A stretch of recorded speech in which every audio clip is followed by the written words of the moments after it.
उजाले उनकी यादों की।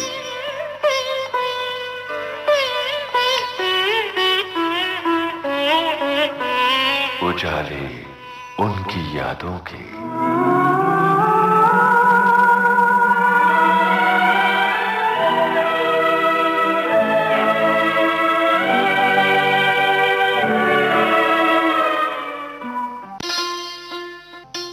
उजाले उनकी यादों की निर्माता निर्देशक और अभिनेता रमेश तलवार से देवी कुमार की बातचीत।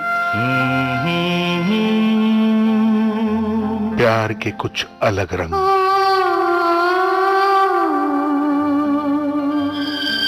और सेल्यूलॉइड का रुपहला पर्दा, जिस पर डायरेक्टर रमेश तलवार ने बनाया एक सुरीला इंद्रधनुष,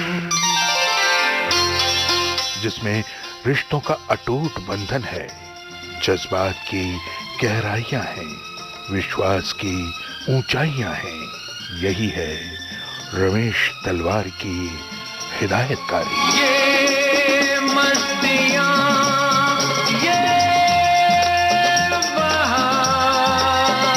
एक चार दीवारी की छत के नीचे जब तक प्यार की कोपलें नहीं फूटती, जब तक रिश्तों की शाखें आगे नहीं बढ़ती, तब तक वो मकान बनता नहीं, बसेरा बसेरा। हाँ शारदा, ये सच है। ये सच है कि निमा मेरी बीवी है, और ये घर जो तुम देख रही हो ना, ये घर अब तक इसी की वजह से बसा हुआ है। जहाँ पे सवेरा हो, जहाँ पे बसेरा हो, सवेरा वही है। यही है फिर एक बार रमेश तलवार। साहिबा रुक जाओ! प्यार का नाम सिर्फ अधिकार नहीं, प्यार का नाम सिर्फ हुकूमत नहीं, प्यार का नाम सिर्फ पाना नहीं, प्यार एक दीवानगी है। ये भी है रमेश तलवार। साहिबा, साहिबा देख, देख तेरे परले दर्जे भी ने फिर तुझे छू लिया है। हाथ थाम लिया तेरा, हाथ थाम लिया है। उठ, उठ और उसी तरह अपना हाथ छुड़ाकर एक हिरनी की तरह जंगल में खो जा। अरे लोग खफा हो जाते हैं, पर तेरी तरह मर तो नहीं जाते। हमसे वो नफरत कौन करेगा जो दो जहां की मोहब्बतों पर भारी थी। दोस्तों नमस्कार, मैं आपकी सखी देवी कुमार। रमेश जी, विविध भारती सेवा में आपका बहुत बहुत स्वागत है। नमस्कार। रमेश जी, जाने माने निर्माता निर्देशक होने के साथ साथ आप एक अभिनेता भी रह चुके हैं, और आपने अपना डेब्यू चाइल्ड आर्टिस्ट के तौर पर फिल्म धूल का फूल और लव इन शिमला, इन फिल्मों में आपने की। इसके बारे में हमें कुछ बताइए। क्या है कि जब छोटा था तो मेरे चाचा सागर सरदी नाटक से जुड़े हुए थे, फिल्मों में भी आते जाते थे, लोग मिला करते थे, उस जमाने में स्ट्रगल कर रहे थे। तो उस वक्त एक दिन मुझे मेरे कज़न ने कहा कि भाई हमारा जो देहरादून वाला कज़न है उसके पाँव इतने बड़े बड़े हैं, तो दरअसल वो अपने पाँव में चप्पल वप्पल ही नहीं डालता।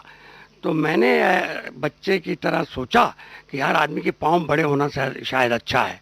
तो मेरे दोस्त जो थे, जो उस वक्त फुटबॉल खेला करते थे, मैंने उनको ज्वाइन किया और जूते वूते उतार के फुटबॉल खेलने लगा। तो इतने में सागर सरदी साहब चाचा मेरे आए और उन्होंने कहा भाई तुम्हें कहा था तुम्हें आज थिएटर में जाना है, चलो जल्दी। वो मुझे संग लेके जू हार्ट थिएटर में चले गए जी। वहाँ बलराज साहनी के बेटे का रोल था, जो 7-8 साल का लड़का था। मैं था उस टाइम पे 14-1 साल का, लेकिन दिखता 8 साल का था। अभी भी मैं वैसे हाइट वाइज छोटा ही लगता हूँ। तो मैं उनके साथ वहाँ चला गया और मुझे वो रोल मिल गया नाटक में। और उसके साथ ही जब वो प्लेस बलराज साहनी कर रहे हैं, उनके संग जब शो कर रहा था, तो ऐसी फिल्में जो हैं वो जो लोग देखने आते थे, जिस किसी को बच्चा चाहिए होता था तो उनकी नज़र मुझ पर पड़ती थी जी। तो एक किस्सा ये हुआ उसी दौरान में कि बलराज जी के साथ हम दिल्ली गए। 57 दिसंबर का वाक़या है। वहाँ पे इप्टा की कॉन्फ्रेंस थी और खूब ठंड थी, और रामलीला ग्राउंड में उन्होंने टेंट लगाए हुए थे और वहीं स्टेज बांधा हुआ था, एक स्टेज एक जगह पे। तो मैं वो प्ले में मैं गन्ने चूसता था। प्ले के ऊपर स्टेज में, और गन्ना एक तरफ चूस रहा हूँ, ऊपर से जोर की ठंड लगी है, तो मुझे घड़ी घड़ी जाना पड़े। तो मुझे परीक्षित साहनी उसमें एक रोल कर रहे थे कांस्टेबल का, वो मुझे उठाते थे और स्टेज के नीचे भेजते थे, और मैं जाके निवृत्त होके ऊपर आ जाता था और फिर आके अपना नाटक करता था। तो इस तरह से उनके संग शुरुआत जो है बलराज जी के संग रही।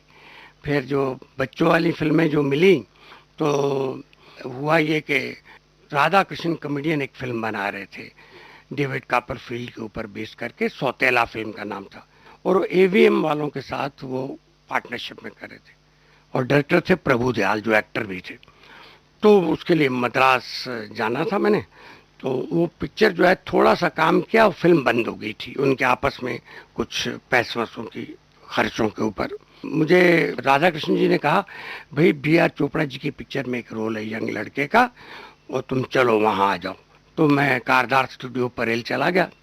तो वहाँ पे जो दूल का फूल बन रही थी, तो जब उन्होंने कहा बेटा तुम उस रोल के लिए थोड़े से छोटे हो जिसके लिए बुलाया था, लेकिन एक और चाइल्ड बुली का रोल है विलन का, वो करोगे? तो मैंने कहा मैं बताता हूँ आपको।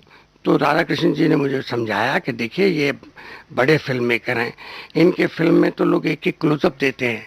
अब ये फिल्म है कानून, इसमें लीला चिटनिस ने एक क्लोजअप दिया हुआ है, तो अगर 4-5 सीन का है तो क्यों नहीं करते तुम?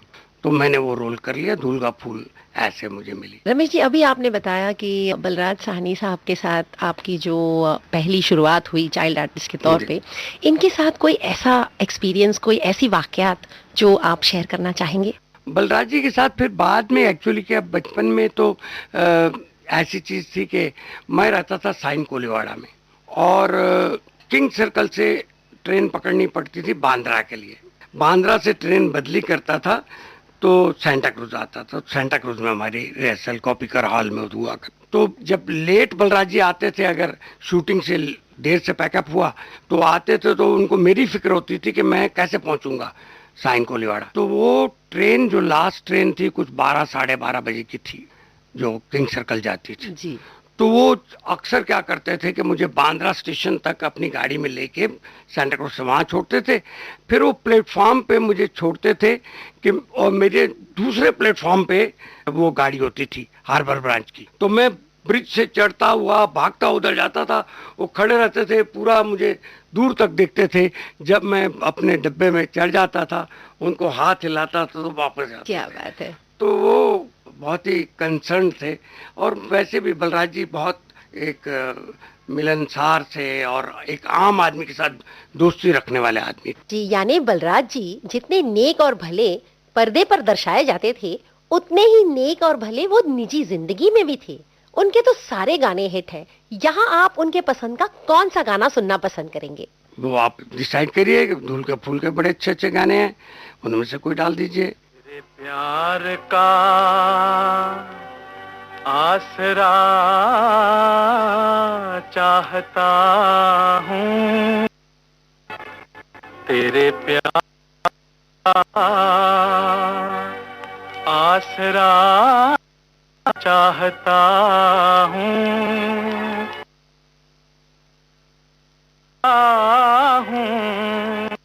वफा चाहता हूँ,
मना रहे थे, तो दिल्ली में लाल किले में एक प्ले खेलना था, उसका नाम था आखिरी क्षमा।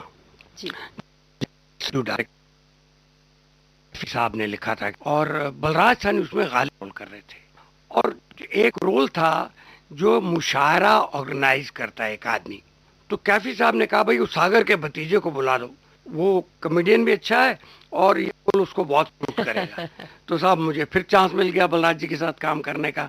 और उसी तरह ठंडी रात 17 फरवरी में 69 लाल किले में दीवाने आम में हम खेल रहे थे और प्रेसिडेंट देखने आए हुए थे और बड़ी गैदरिंग, मिनिस्टर्स और ये सब लोग थे।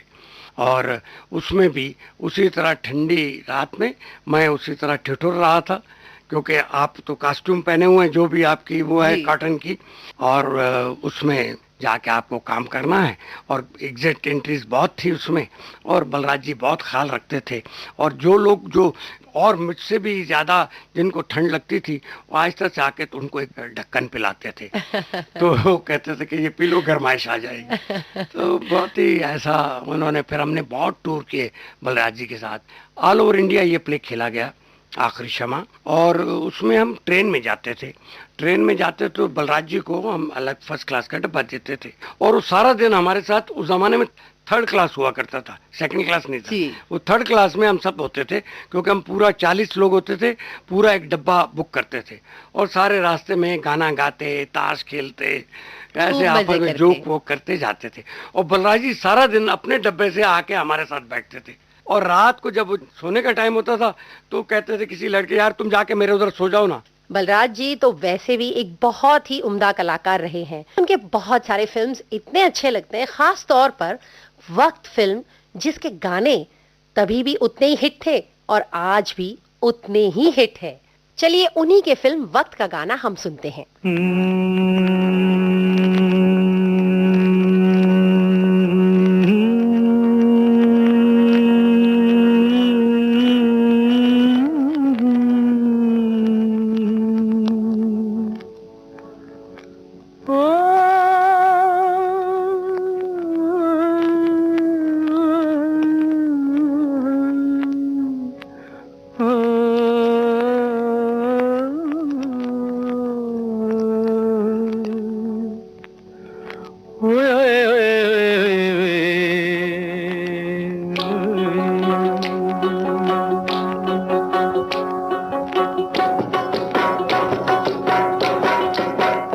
मेरी ज़ोहरा जबी तुझे मालूम नहीं, तू अभी तक है हंसी और मैं जवान, तुझ पे कुर्बान मेरी जान मेरी जान।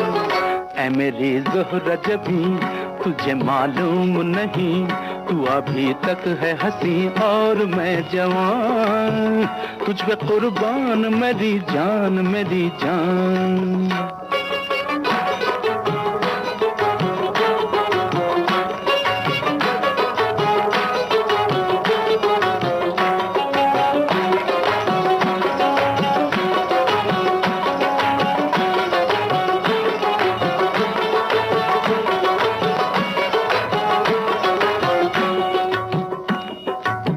ये शौखियाँ ये बांकपन जो तुझ में है कहीं नहीं, ये शौखियाँ ये बांकपन जो तुझ में है कहीं नहीं, दिलों को जीतने का फन जो तुझ में है कहीं नहीं।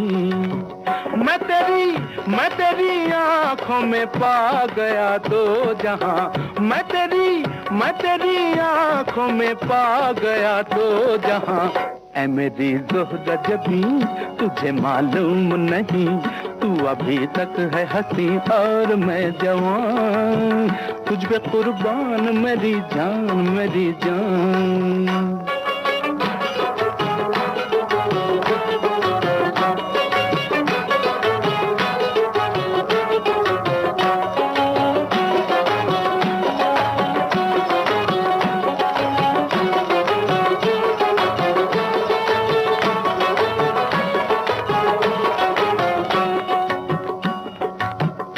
मीठे बोल जाने मन जो मुस्कुरा मुस्कुरा के बोल दे, तू मीठे बोल जाने मन, जो मुस्कुरा के बोल दे, तो धड़कनों में आज भी शराबी रंग घोल दे। ओ सनम मैं तेरा आशिक़े जाविदा, ओ सनम मैं तेरा आशिक़े जाविदा। ऐ मेरी ज़ोहरा जबी तुझे मालूम नहीं, तू अभी तक है हंसी और मैं जवान, तुझ पे कुर्बान मेरी जान मेरी जान। तो फिर सब हम रिक्वेस्ट करते बलराज जी आप जाके प्लीज कंफर्टेबल रहेंगे, वहां से हो जाइए हम लोगों को, हम लोग ठीक है यहाँ पे ऐसा। रमेश जी, अभी आपने जिक्र किया 1969 का जी इसी दौरान शायद आपकी जो पहली फिल्म इत्तेफाक जी यश चोपड़ा जी के साथ, जहाँ पे आपने असिस्टेंट डायरेक्टर के तौर पर जी अपना करियर जो है आपने शुरू किया, जी इसके बारे में हमें कुछ बताइए। वो क्या हुआ कि पेपर में छपा कि BR फिल्म्स एक फिल्म बना रहे हैं जो 1 महीने में कंप्लीट होगी। तो उन दिनों मैं मनमोहन कृष्ण जी के साथ भी प्ले कर रहा था, और मनमोहन कृष्ण जी के साथ बहुत ही मतलब मेरे चाचा समझ लीजिए, पिता समझ लो, बड़े भाई समझ लो, ऐसे रिलेशन थे।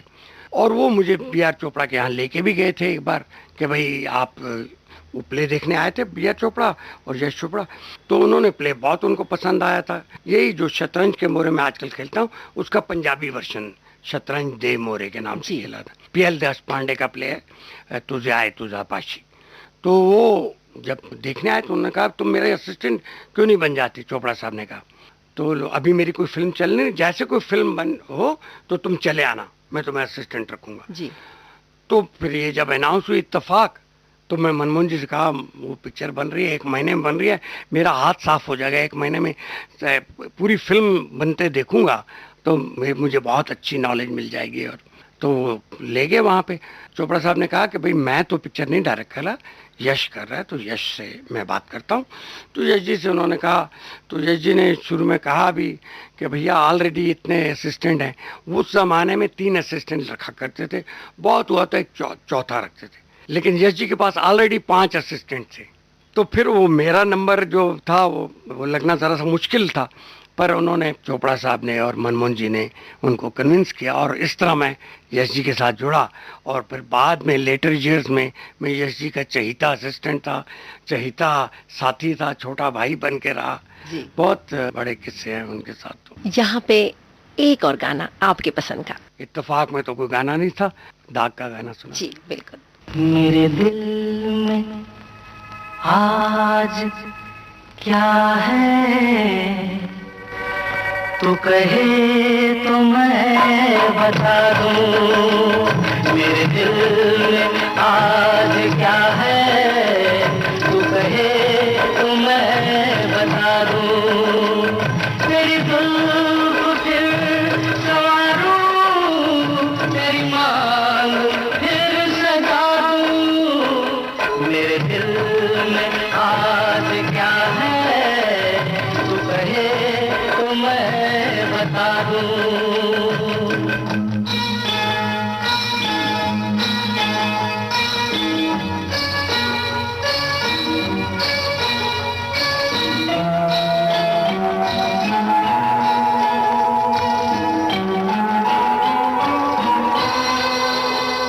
मुझे देवता बनाकर मेरी चाहतों ने पूजा, मुझे देवता बनाकर तेरी चाहतों ने पूजा।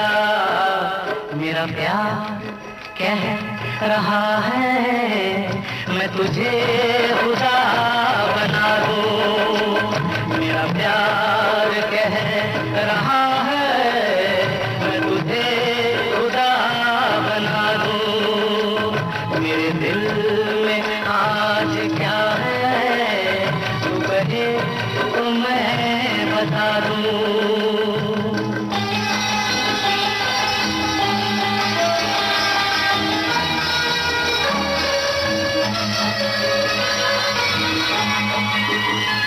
कोई ढूंढने भी आए तो हमें न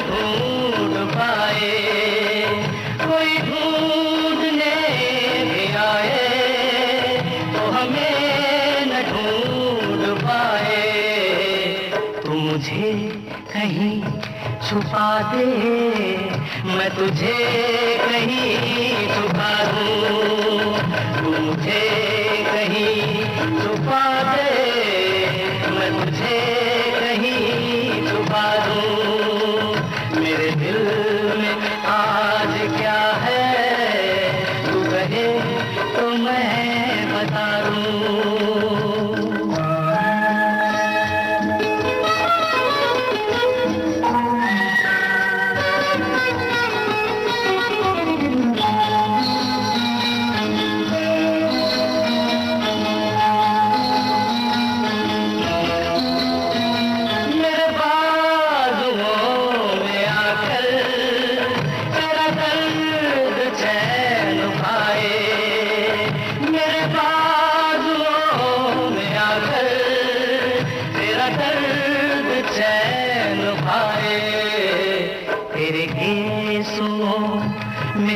कर मैं जहाँ के गम भुला दूँ, तेरे केसों में छुप कर मैं जहाँ के गम भुला दूँ।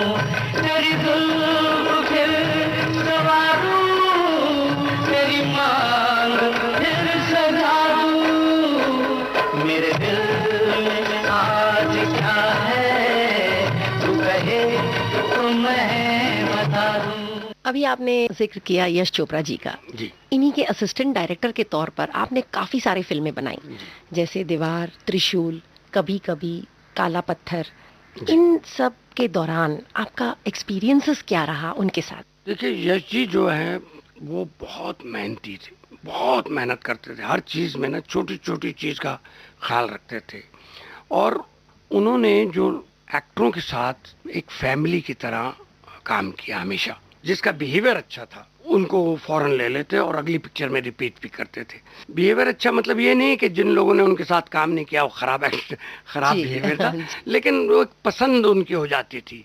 तो देखिए, अब ज्यादातर पिक्चरों में अमित जी हैं, एकदम डिसिप्लिन्ड आदमी है। अमिताभ बच्चन को अगर 7 बजे का टाइम दिया है तो 6:45 बजे वहाँ बैठे हुए हैं। कोई चीज़ है, चाहे वो डबिंग है चाहे वो है।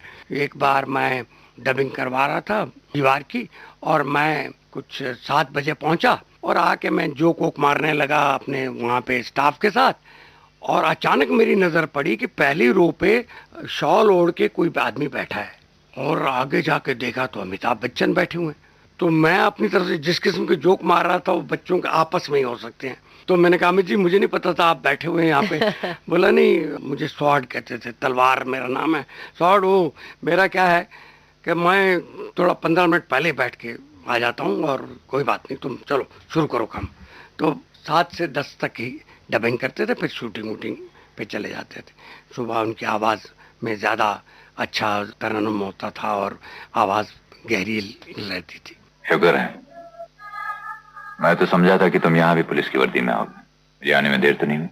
कोई बात नहीं, कार से आने वाले अक्सर देर से आते हैं।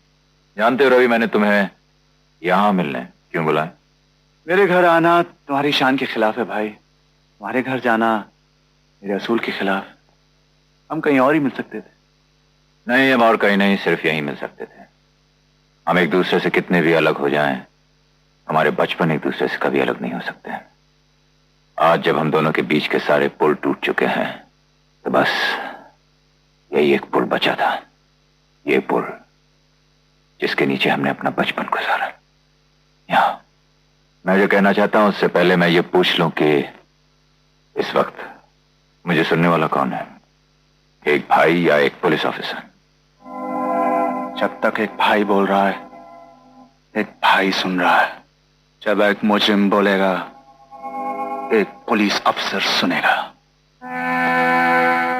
रवि, तुम नहीं जानते तुमने किन लोगों को अपना दुश्मन बना लिया है। आज तो मैंने उन्हें रोक लिया, लेकिन कल शायद ना रोक सकूं। तुम यहां से ट्रांसफर ले लो रवि, कहीं और चले जाओ।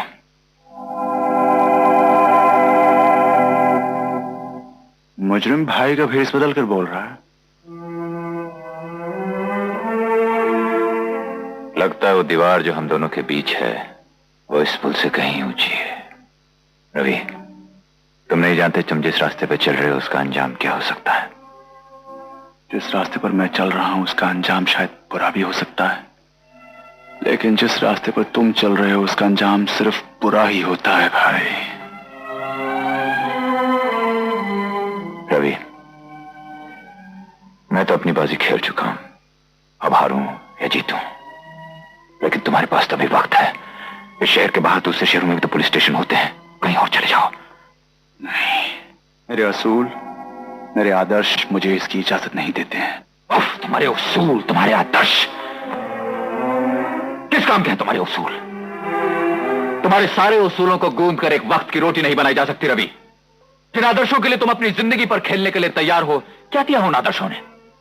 एक 400-500 रुपए की पुलिस की नौकरी, एक किराए का क्वार्टर, एक ड्यूटी की जीप, 2 जोड़ी खाकी वर्दी।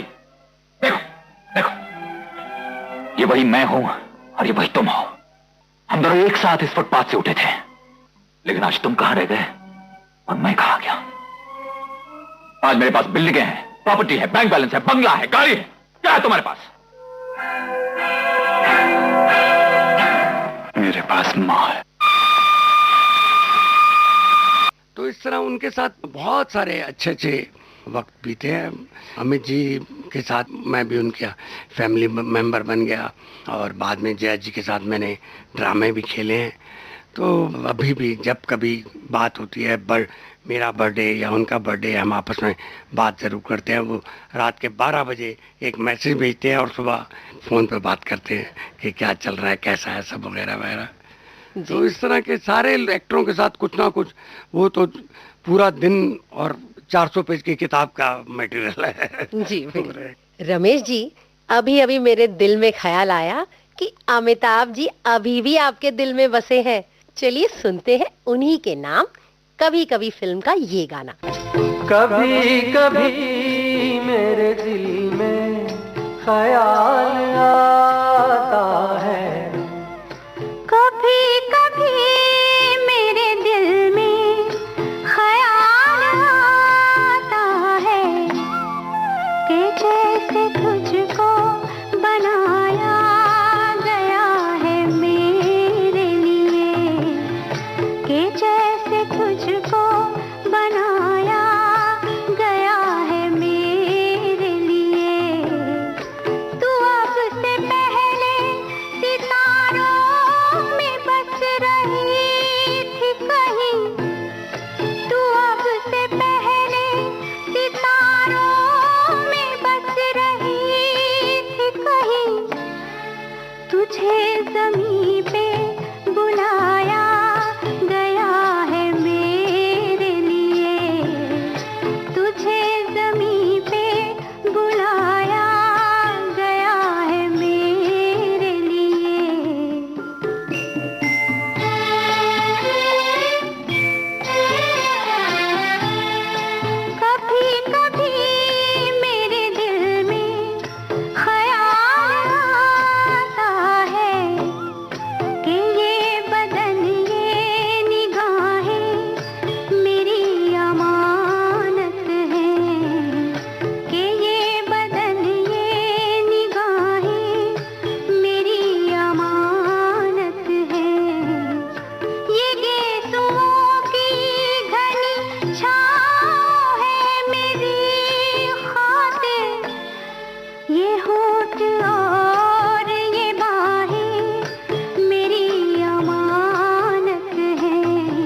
शर्मा के अपनी बाहों में सिमट रही है, तू शर्मा के अपनी बाहों में।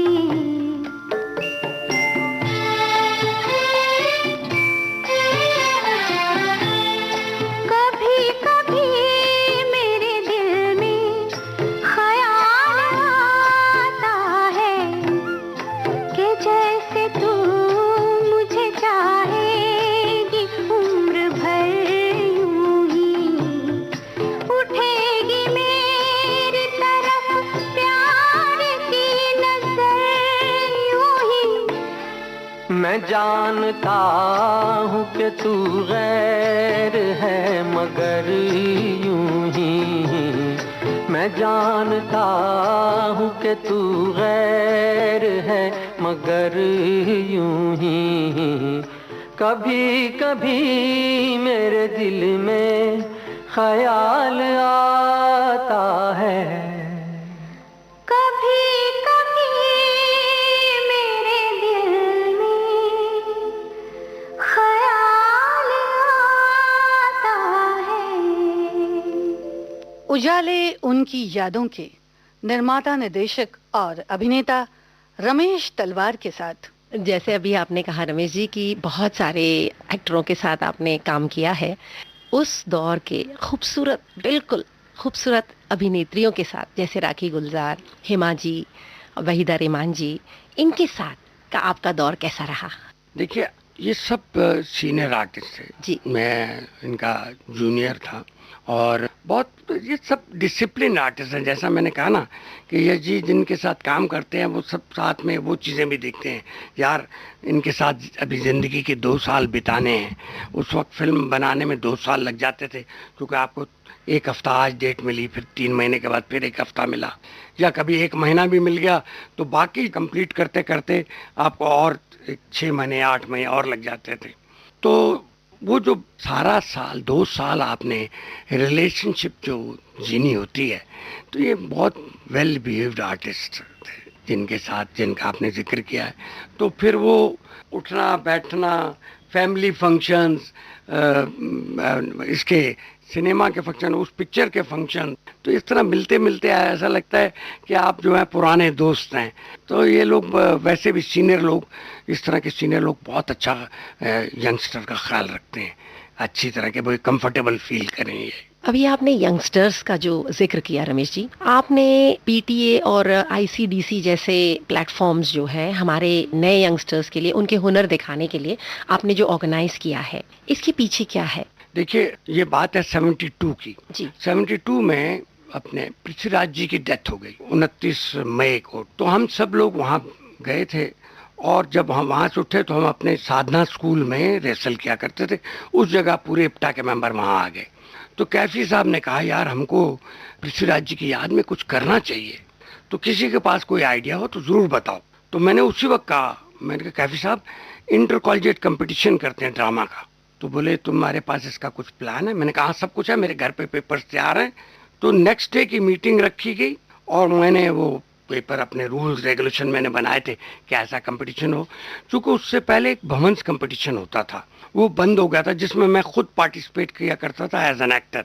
मैं, कादर खान, अमजद खान, हम सब उसमें होते थे इंटर कॉलेजिएट में। तो उस वक्त वो बंद हो गया 69 में। तो फिर 70, 71, 72 कोई कंपटीशन था ही नहीं। तो 72 में जब ये मैंने आइडिया बताया कि ऐसा ऐसा करेंगे, ये होगा, ऐसा होगा, इतने टाइम देंगे, सेट लगाने के लिए इतना टाइम देंगे, ये वगैरह वगैरह, और सारे बच्चे जो हैं वो बोनाफाइड स्टूडेंट्स होने चाहिए वगैरह वगैरह, कंपटीशन की शर्तें जो थी।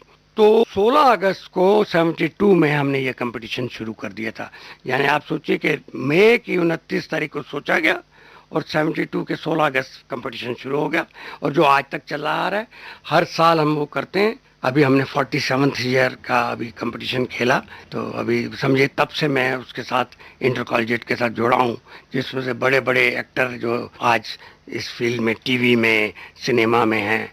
परेश रावल है, शफी नामदार था, फारूक शेख हमारे थे, रमन कुमार, जावेद खान, सब लोग जो है इंटर कॉलेजिएट प्रोडक्ट है। रमेश जी, अभी आपने बात की इस मंच का जिसके जरिए हमारे फिल्म जगत के काफी कलाकार अपने मुकाम तक पहुंच पाए हैं।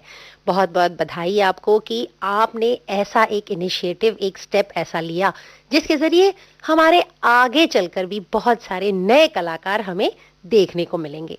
अब वक्त हो चला है एक गाने का।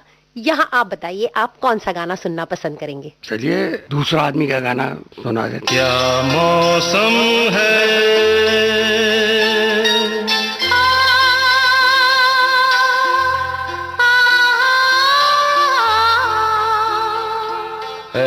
दीवाने दिल, हरे चल कहीं दूर निकल जाए,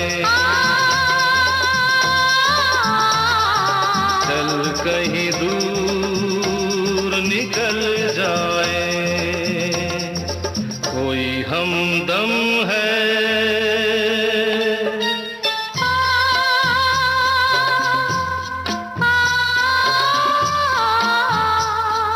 चाहत के काबिल,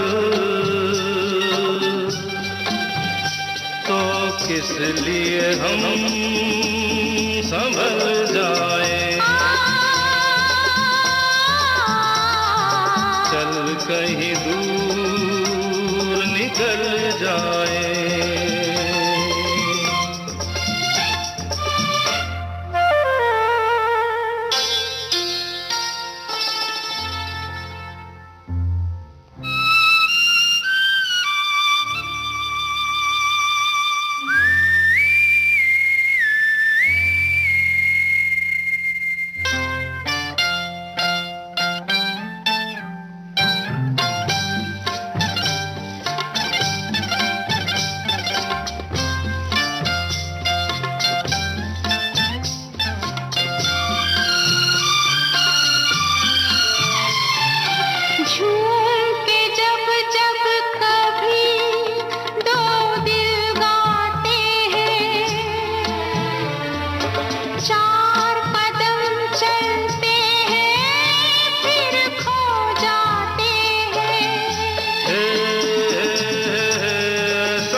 क्या कम है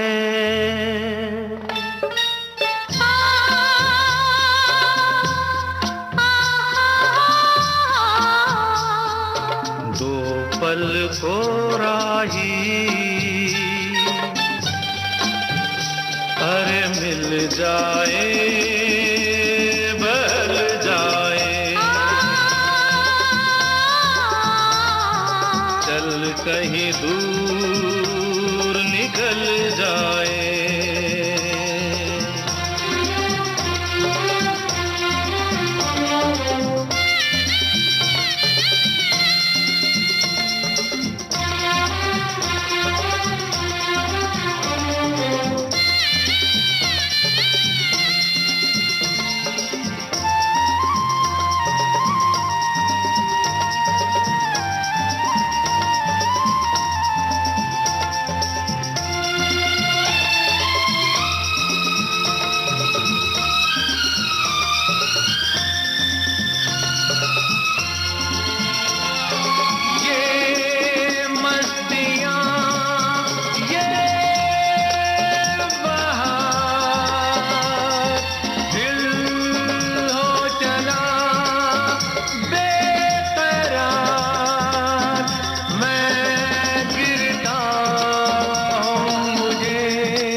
रमेश जी, अभी आपने दूसरा आदमी फिल्म का जिक्र किया जो शायद आपने 1977 में बनाया था, और ये आपका पहला फिल्म रहा डायरेक्टर के तौर पर जी।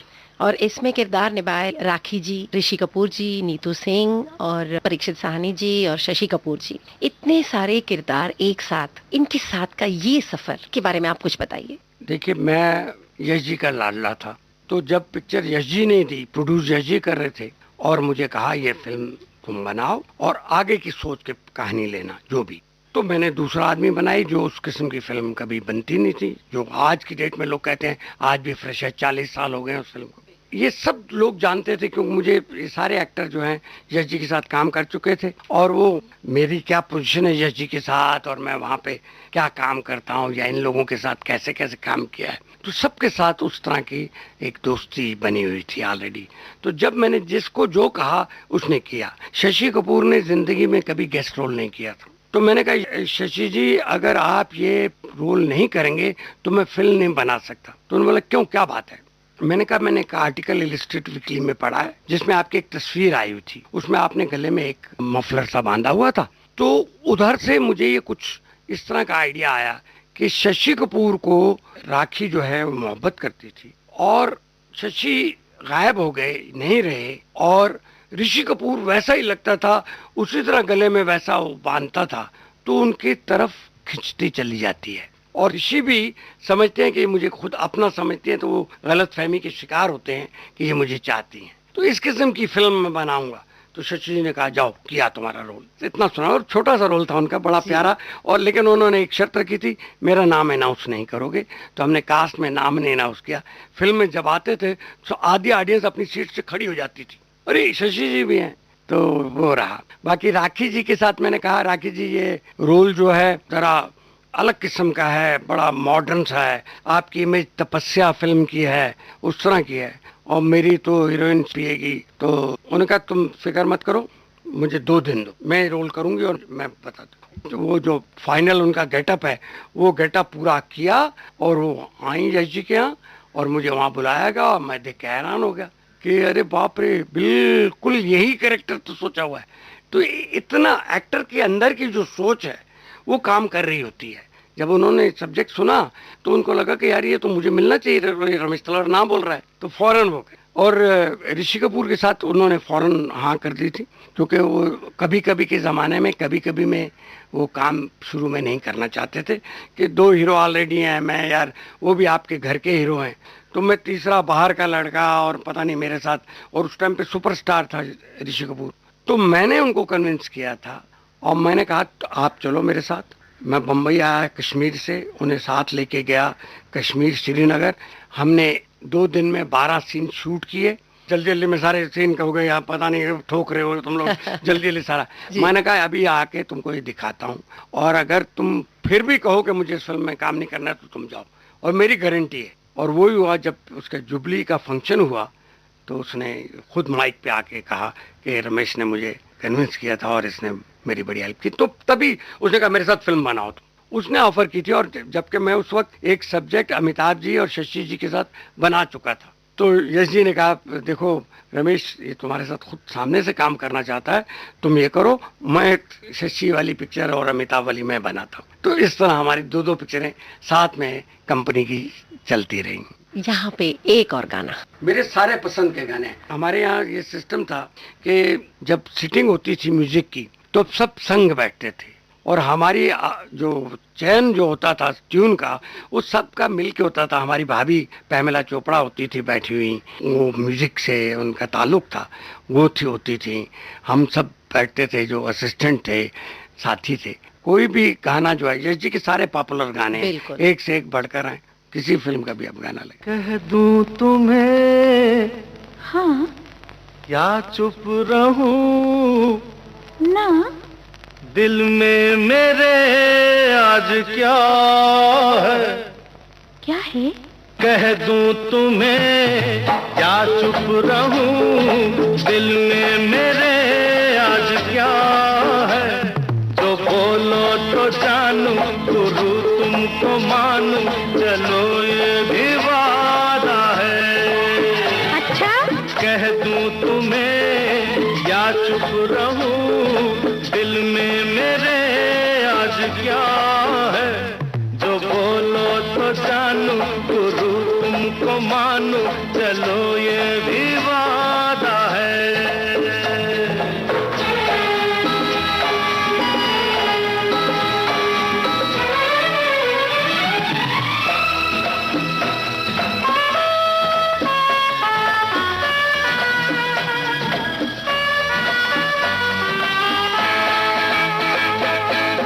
सोचा है तुमने कि चलते ही जाए, तारों से आगे कोई दुनिया बसाए, ठीक है? तो तुम बताओ। बताऊं? हाँ। सोचा है ये कि तुम रास्ता भुलाए, सुनी जगह पे कहीं छेड़े डराए। अरे ना, अरे ना, ये ना करना। अरे नहीं रे, नहीं रे, नहीं रे, नहीं रे, नहीं रे, नहीं रे, नहीं रे, नहीं, नहीं। कह दूं तुम्हें या चुप रहूं, दिल में मेरे आज क्या है, जो बोलो तो जानू, गुरु तुमको मानू, चलो ये भी वादा है।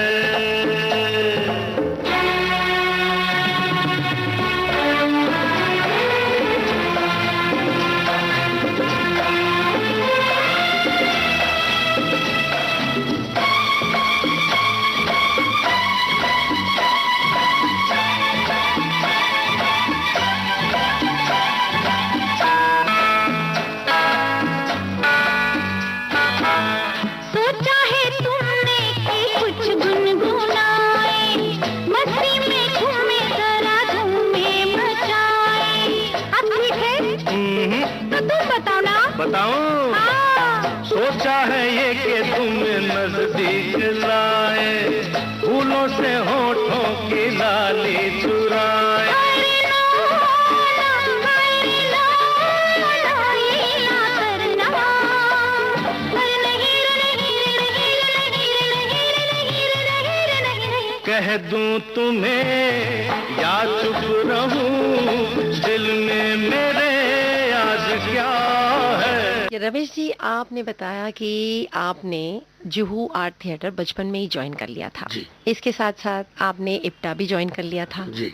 और आप नाटक, थिएटर, प्ले, इन सबको तहे दिल से चाहने वालों में से एक हैं। जी। और इसी के चलते आपने काफी सारे प्लेस भी बनाए, जैसे शुतुरमुर्ग, शतरंज के मोहरे, तन्हाई, कश्मकश। इसके प्रति जो आप आकर्षित हुए, जी। इसकी क्या वजह है? देखिए, चूंकि बचपन से मैं वही नाटक ही करता रहा, मेरी शामें थिएटर में ही बीती हैं। जी। तो दिन भर मैं काम करता था। इवन यश जी मुझे अलाउ करते थे कि कभी कुछ हो तो बेटा ये काम हो जाएगा, तुम जाओ, तेरी रिहर्सल है, या तुमने वो करना है, जाओ अपना शो करो आज, तो कल सुबह जल्दी आ जाना। तो उन्होंने भी बहुत सपोर्ट किया मुझे। तो फिर मैं शाम सिर्फ बिताई, मैंने कोई गेम्स नहीं खेली हैं, मैंने कोई वो शाम को कहीं ऐसे दोस्तों यारों से मिलने कहीं और नहीं गया। मेरा जो शाम है इन थिएटर के दोस्तों के साथ ही गुजरी है, और उसी वजह से सारे वो काम करता रहा। तो बाद में फिर इसके मुझे कई फायदे हुए, जैसे कि आप देखिए कि मैंने फिल्म स्टार्स के साथ थिएटर किया हुआ है। मैंने सब बाकी जो आर्टिस्ट हैं जो ड्रामे में काम नहीं करते थे, शुरू में पूजा भट्ट के साथ एक खूबसूरत नाम का प्ले खेला, जो हमने अमेरिका में जाके शोज किए, दिल्ली में किए, ऑल ओवर इंडिया किया। उसके बाद मैंने जया बच्चन जी के साथ 2 नाटक किए। एक माँ रिटायर होती है, एक मशहूर नाटक जिसमें मैं उनके ऑपोजिट मैं ही रोल करता था। और फिर मैंने डॉक्टर मुक्ता उनके साथ किया, सीरियस प्ले था वो भी, उसमें भी हस्बैंड का रोल मैंने किया उनके। उसके बाद मैंने शत्रु जी के साथ एक प्ले खेला जो अभी भी चलता है, पति पत्नी और मैं। फिर उसके बाद मैंने जीनत अमान के साथ एक प्ले चुपके खेला, जिसमें उनके ऑपोजिट मैं ही रोल करता था। तो ये जितने प्लेज थे, ये सारे के सारे प्लेज हम यूएसए के टूर में ले जाते थे, महीना भर वहाँ रहते थे, वीकेंड्स पे शो करते थे, बाकी 4 दिन मौज मस्ती करते थे। इस वक्त भी मेरा प्ले कैफी और मैं शबाना आजमी और जावेद अख्तर के साथ चल रहा है, जिसमें म्यूजिक कुलदीप सिंह का है और उनका बेटा जसविंदर सिंह जिसमें गाता है, बहुत अच्छे गाने हैं उसमें। जी। और अभी आपने जो जिक्र किया कैफी और मैं वाला जो प्ले आपने अभी जो बनाया है, ये ऑटोबायोग्राफी है शौकत आजमी जो बेगम है कैफी आजमी साहब के, जी, इन्हीं पर आधारित। उनके किताब पर याद की रह गुजर के नाम से उन्होंने अपनी ऑटोबायोग्राफी लिखी। तो ये लेकिन प्ले लिखा जावेद अख्तर ने। जी। जावेद अख्तर ने उसकी स्क्रिप्ट लिखी है। चूंकि ये सिर्फ शौकत भाभी ने अपने पॉइंट ऑफ से कई चीजें लिखी हैं, तो कैफी साहब की जो लाइफ है, कैफी साहब के अलग अलग इंटरव्यूज देखे उन्होंने, उनमें से मटेरियल लिया और सारा उसको उन्होंने बड़े अच्छा पिरोया और वो 6 साल में शुरू किया, आज तक चलता आ रहा है। आज तक चल रहा है, क्या बात है। रमेश जी, इतना सारा नाटक, वो भी अलग अलग कलाकारों के साथ, इससे आपका तजुर्बा जो है किस कदर तराशा गया होगा। वाकई में क्या बात है जी। वैसे भी नाटक के जरिए आप जो रूबरू हो पाते हैं दर्शकों के साथ, वो तो फिल्मों के जरिए तो बिल्कुल ही नहीं हो पाता है ना। चलिए यहाँ लेते हैं एक छोटा सा ब्रेक और सुनते हैं एक और गाना। तुम जो मिल गए हो तो ये लगता है कि जहां मिल गया, कि जहां मिल गया। एक भटके हुए राही को कारवां मिल गया। तुम जो मिल गए हो तो ये लगता है कि जहां मिल गया, कि जहां मिल गया।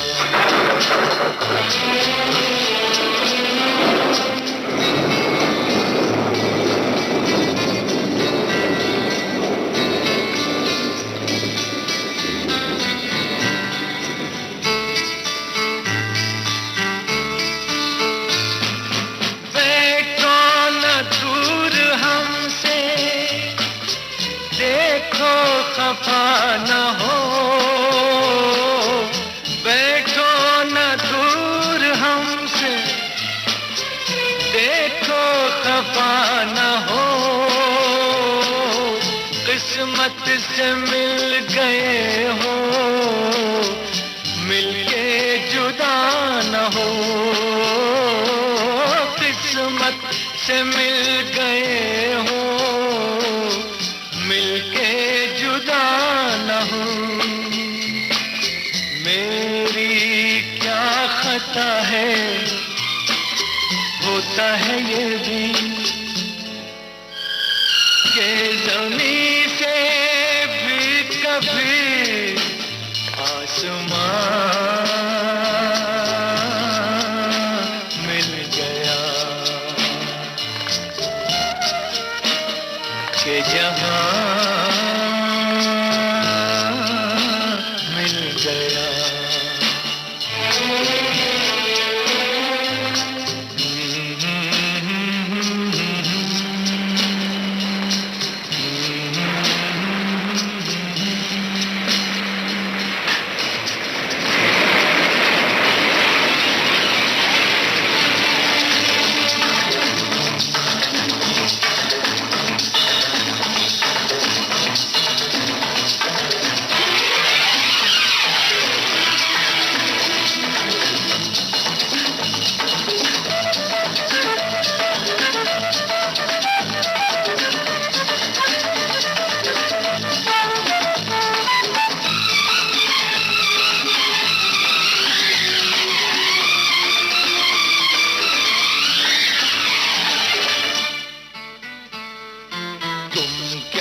जानो तुम क्या हो, एक सुरीला नगमा हो। भीगी रातों में मस्ती, तपते दिन में साया हो। तुम क्या जानो तुम क्या हो, अब जो आ गए हो, जा जाने न दूंगा। उजाले उनकी यादों के आज इस कार्यक्रम में आप सुन रहे थे निर्माता, निर्देशक और अभिनेता रमेश तलवार से देवी कुमार की बातचीत का पहला भाग। तकनीकी सहयोग था गणेश शिंदे और प्रदीप शिंदे का। विविध भारती की ओर से इस कार्यक्रम की प्रस्तुतकर्ता कल्पना शेट्टी।